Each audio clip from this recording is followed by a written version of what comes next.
काय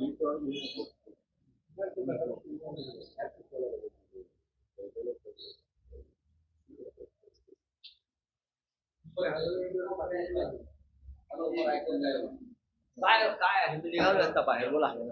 तर वचननामा जाहीर होणार आहे त्यामुळे पाहायला गेलं तर वचननामा आज जाहीर होतोय. वचननाम्याविषयी स्वतः माननीय उद्धव ठाकरे साहेब बोलले. 10 वाजता माननीय उद्धवजी दौऱ्यावर निघाले. त्याच्या आधी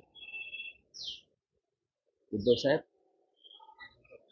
शिवसेनेला ज्या काही महत्त्वाच्या गोष्टी मुंबईसाठी महाराष्ट्रासाठी करण्याची इच्छा आहे, आम्ही नक्कीच काल आमचा एक संयुक्त पंचसूत्री आम्ही जाहीर केली. त्याच्यामध्ये आरोग्यविषयक, महिलांच्या संदर्भात अशा अनेक 5 महत्त्वाच्या गोष्टी आम्ही जाहीर केल्या असल्या तरी आज शिवसेनेच्या संकल्पनेतला महाराष्ट्राच्या हितासंदर्भातल्या काही योजना आहेत त्या संदर्भात उद्धवजी बोलणार आहेत. हां, आता काँग्रेसने काल महालक्ष्मी योजनेअंतर्गत काल घोषणा केली होती. बरं, आता आणखी काय विषय आहेत आपल्याकडे? सर, बीजेपी के एक लीडर है सदाभाऊ खोत, उन्होंने शरद पवार पर टिप्पणी करते हुए कहा है कि बीमारी महाराष्ट्राच्या राजकारणामध्ये महाराष्ट्र के राजनीति में भारतीय जनता पार्टी ने जो जहर फैलाया, जो गंदगी फैलाई और ये गंदगी फैलाने वाले का नेतृत्व देवेंद्र फडणवीस कर रहे हैं। मैं बार बार बोल रहा हूँ, हमको एक परंपरा है महाराष्ट्र की, राजनीति की, संस्कार, सुसंस्कृत सबसे बड़ा संस्कार है महाराष्ट्र का। इस महाराष्ट्र में लोकमान्य तिलक से लेकर फुले जी, महात्मा फुले जी, डॉक्टर आंबेडकर जी, यशवंतराव चव्हाण जी, वसंतदादा पाटिल, वसंतराव नाईक, बाला साहेब ठाकरे जी, शरद पवार जी, ऐसे एक से एक धुरंधर नेता हो। उसमें बीजेपी नेता का नाम कभी आता नहीं, धुरंधर नेतृत्व में। इसलिए कि ये सभी नेता ने इस राज्य की राजनीति में अपना संयम नहीं किया, भाषा का इस्तेमाल इस तरह से किया कि क्रिटिसाइज तो किया लेकिन किसी को दुख नहीं था, किसी के व्यंग के ऊपर कभी टिप्पणी नहीं की। लेकिन जब से देवेंद्र फडणवीस और वहाँ मोदी जी के हाथ में राजनीति आई है, तब से ये लोगों ने राजनीति का गटार बना दिया। ऐसे ऐसे लोग अपने साथ लेकर राजनीति करते हैं। क्या बोले वो आदमी, कौन? वो सदा खोत उद्धव, बाला साहेब ठाकरे, शरद पवार जैसे सबसे बुजुर्ग नेता जो भीष्म पितामह है।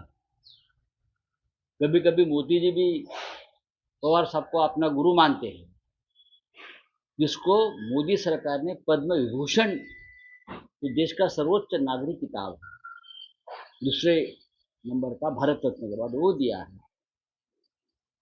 ऐसे नेता जो महाराष्ट्र का है, महाराष्ट्र से है, हम उनका आदर करते हैं, उनके पैर छूते हैं। लेकिन देवेंद्र फडणवीस के दो जो कुत्ते हैं, हाँ, वो हमेशा इस गंदगी से भूखते हैं, चाहे शरद पवार साहब हो चाहे और नेता हो। महाराष्ट्र को शर्म आती है। पवार साहब एक ऐसे नेता है जो बीमार चल रहे हैं, फिर भी महाराष्ट्र के राजनीति में सीना तान कर खड़े, और हमें अभिमान है कि पवार साहब हमारे नेता है। लेकिन कल ये सदा खुद की भाषा देखिए, जिस भाषा का इस्तेमाल वो किया है कि पवार साहब का एक ऑपरेशन हुआ है वहाँ, उस बारे में बात करता है। सरकार आने दो, एक ठीक है, लेकिन महाराष्ट्र की जनता को देवेंद्र फडणवीस के लौंडे कौन है उसका पता चला। इसीलिए महाराष्ट्र की जनता देवेंद्र फडणवीस से नफरत करती है। पहले कोई गोपीचंद था, कोई सरकार की भाषा करता था, उसको भी फडणवीस ने ही लाया था राजनीति में। अब ये कोई सदा खोत है, क्या उसकी औकात क्या है? क्या क्या राजनीति में थी? क्या एक स्कूल बनाया, एक अस्पताल बनाया, किसी को मदद की? ठीक है। देवेंद्र फडणवीस सर, मराठीमध्ये सदाभाऊ खोत अजित पवार की ओर हंस से रहे इस पर थे। आक्षेप दिया गया है, लेकिन फडणवीस की ओर से नहीं। ये देवेंद्र फडणवीस, मैंने पहले भी कहा है कि महाराष्ट्र के 3 शत्रु हैं, महाराष्ट्र के 3 दुश्मन हैं, देवेंद्र फडणवीस, एकनाथ शिंदे और अजित पवार। ये तीनों की राजनीति ने भी महाराष्ट्र का गटार बना दिया है। सर, मराठीमध्ये किताब सदाभाऊ को खोत लेकर यांनी संविधान की किताब को लेकर जो राहुल गांधी संविधान की किताब दिखाते हैं, उसको लेकर बीजेपी ने ट्वीट किया कि संविधान की किताब पूरी तरीके से खाली है। मेरे पास संविधान की किताब कल थी जो राहुल गांधी के हाथ में थी। देखिए, आप ये बीजेपी वाले कुछ भी दिखा सकते हैं ना, बीजेपी वाले नकल करने में और झूठ फैलाने में इस विश्व में पहले नंबर की बात है। संविधान की किताब सालों साल से हम देख रहे हैं, ये उनका दर्द है कि हम संविधान की बात कर रहे हैं और संविधान तोड़ने की कोशिश कर रहे हैं। संविधान की किताब कल हमारे मंच पर भी थी, हमारे सबके हाथ में थी, वही रेड कवर वाली, जिस लाल रंग की तकलीफ हो रही है फडणवीस को, वही किताब है ना। क्या है, प्रिंटिंग से पहले अगर कोई कागज आता है वो दिखा रहे हैं। बोले क्या है? राज्य सरकार की शिव मंदिर तुम्ही मराठीमध्ये पडले का? सदाभाऊ खोत यांनी गड शरद किल्ले पवारांवर गड किल्ले टीका केली आहे. सर, आरबीआई ने लीड करा एक बयान दिया है। हाँ, आरबीआई के गवर्नर ने एक बयान दिया छोड़ है। दीजिए तर राजनीति। गड तर किल्ले सदाभाऊ नीट खोत करा, यांनी संवर्धन शरद करा. पवार वक्तव्य केलं आहे. जसा महाराष्ट्र बदल करण्याचा शरद पवार यांचा स्वतः चेहरा का बघा, महाराष्ट्र आहे का? ज्या माणसाने स्वतःचा चेहरा पाहावा, देशाच्या आपण समाजकारणात राजकारणात काय केलं, मला कोणाशी व्यक्तिगत काही बोलायचं नाही। माननीय शरद पवार साहेब या देशाचे सर्वोच्च नेते, या सदाखोतच्याच बापाने म्हणजे नरेंद्र मोदी प्रधानमंत्री यांनी बारामतीत जाऊन शरद पवार हे आपले कसे राजकीय गुरु आहेत आणि त्यांचा अनुभवाचा फायदा देश कसा घेतो आहे हे वारंवार सांगितलं। किंबहुना पवार साहेबांचं बोट पकडून आम्ही कसं राजकारण केलं हे सुद्धा मोदी यांनी सांगितलं। दुसरी अत्यंत महत्त्वाची गोष्ट अशी आहे की ह्याच बीजेपी सरकार माननीय शरद पवार साहेबांना देशातला भारतरत्न नंतरचा सर्वोच्च नागरी किताब पद्मविभूषण दिले।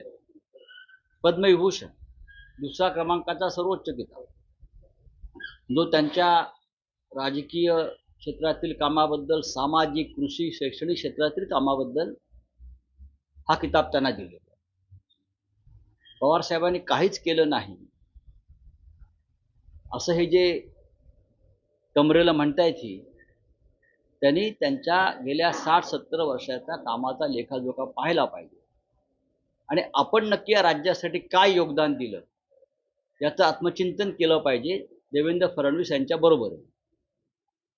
पवार साहेबांसारखा नेता हा राज्याचा नव्हे देशाच्या राजकारणातल्या भीष्म पितामह, आम्हाला अभिमान आहे।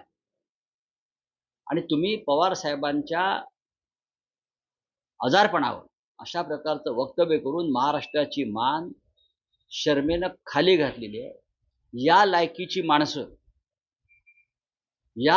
माणसं देवेंद्र फडणवीसांनी काय योगदान दिलं याचं आत्मचिंतन केलं पाहिजे। देवेंद्र फडणवीस यांच्या बरोबर आहे।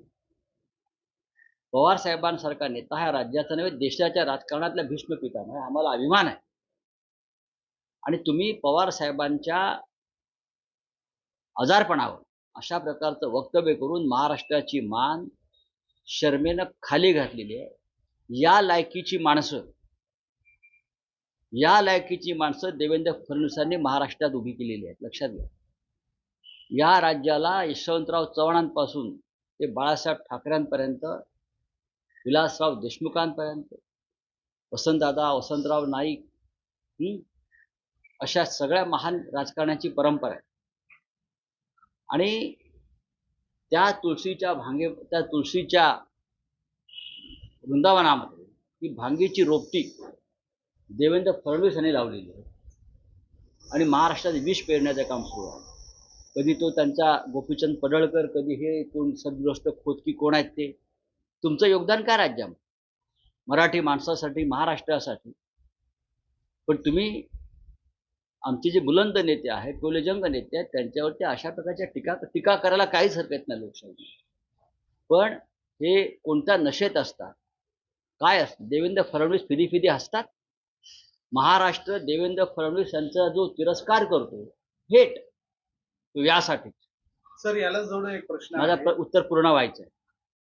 देवेंद्र फडणवीस या व्यक्तीला महाराष्ट्र जो नाकारतोय वारंवार आणि त्यांचा जो तिरस्कार करतोय की हा माणूस महाराष्ट्राचा नाही, या महाराष्ट्राचा शत्रू आहे, ते यासाठी तुम्हाला लाज वाटली पाहिजे. हे राज्य सुसंस्कृत आहे, संयमी आहे, हे संतांचं राज्य आहे, हे चांगल्या राजकारण्यांचं राज्य आहे. देवेंद्र फडणवीस आणि त्याच्या टोळीनं त्यांच्या हे राज्य खतम केलेलं आहे. म्हणून आम्हाला राज्यातली सत्ता बदलायची आहे. तुम्ही ऐका ते भाषण, तुम्हाला किळस येईल. देवेंद्र फडणवीसांनी उठून त्या सदाभाऊ खोतच्या कानफडात मारायला पाहिजे होती, आणि तो फिदी हसतोय. देवेंद्र फडणवीस टाळ्या वाजवतोय. लाज वाटली पाहिजे. आम्हाला लाज वाटते की तुम्ही कधी काळी या राज्याचे मुख्यमंत्री होतात आणि आमच्या पाठिंब्यावर मुख्यमंत्री होतात. सर याला जोडून प्रश्न आहे. सुप्रिया सुळे अशा म्हणालेल्या की जेव्हा शरद पवार महायुतीमध्ये अजित पवार जेव्हा जात होते तेव्हा शरद पवारांना अध्यक्षपदावरून हटवण्यासाठीच्या हालचाली सुरू झालेल्या आणि त्यांना हटवलं देखील होतं. झाला विषय. मला जे सांगायचं ते सांगितलं. प्रत्येक प्रश्नाला का उत्तर देऊ? सर कल पंचसूत्री जारी किया गया है महाविकास आघाड़ी नहीं, हो गया अभी, हो गया. काल पुन्हा एकदा काय urban naxalite mister Devendra Fadnavis म्हणतात की राहुल गांधी यांच्या बरोबर भारत जोडो यात्रेमध्ये काय चालले, नक्षलवादी चालत होते. काय अर्बन नक्सलाइट ही संकल्पना भाजपने आणलेल्या गेल्या काही काळात. भारत जोडो यात्रेमध्ये पठाणकोट पासून जम्मू काश्मीर पर्यंत राहुल गांधी बरोबर मी सुद्धा चाललेलो. आम्ही का अर्बन नक्सलाइट आहोत? आम्ही अर्बन नक्सलाइट आहोत. अनेक सामाजिक कार्यकर्ते, तुषार गांधींसह अनेक राजकीय पक्षाचे लोक या भारत जोडो यात्रेत सहभागी झाले. सामान्य जनता गावागावातून त्या ठिकाणी यात्रा पोचल्यावर चालत होती. तुम्ही या देशाच्या जनतेला अर्बन नक्सलाइट समजताय, मानताय? अनेक माजी सैनिक, सैन्य अधिकारी हे ठिकठिकाणी या यात्रेत सहभागी झाले होते. अनेक पोलीस अधिकारी निवृत्त, अनेक IAS अधिकारी हे यात्रेत सहभागी झाले होते. आणि तुमच्याबरोबर जे आता तुमच्याबरोबर इक्बाल मिर्चीचे सहकारी, दाऊद समर्पित राजकारणी जे आज आलेले आहेत, मग ते कोण आहेत? आपण जरा आपल्या अवतीभोवती कोण बसलेत बरं का, आंडू पांडू, त्यांच्यावर बोला. पहा जरा, चष्मा लावा, नीट डोळे तपासून घ्या. 1995 साली देखील गोपीनाथ मुंडे यांनी जनरल डायर आणि अशी उपमा शरद पवारांनी दिली होती. रावसाहेब दानवेंनी आठवण करून दिली. मग नरेंद्र मोदी कोण आहेत? आपल्या मणिपूरला काय चाललंय? मग जनरल डायरची पदवी आता बदलायची का? मणिपूरच्या हिंसाचारावरती कोण बोलणार? काश्मीरमध्ये आमच्या जवानांच्या रोज हत्याकांड होत आहे आणि हे आपले ट्रम्प बरोबरचे फोटो फक्त प्रसिद्ध करतायत, मिठ्या मारलेले. डायर असाच होता, डायर असाच होता ना. आणि या डायरनं दानवे तुमचा पराभव केलाय लोकसभेला, विसरू नका. चला, गडकिल्ले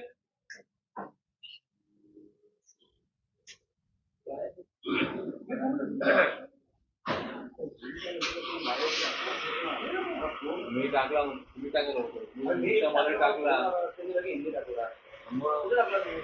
मला टाकलं, थांब बोललेलं मला.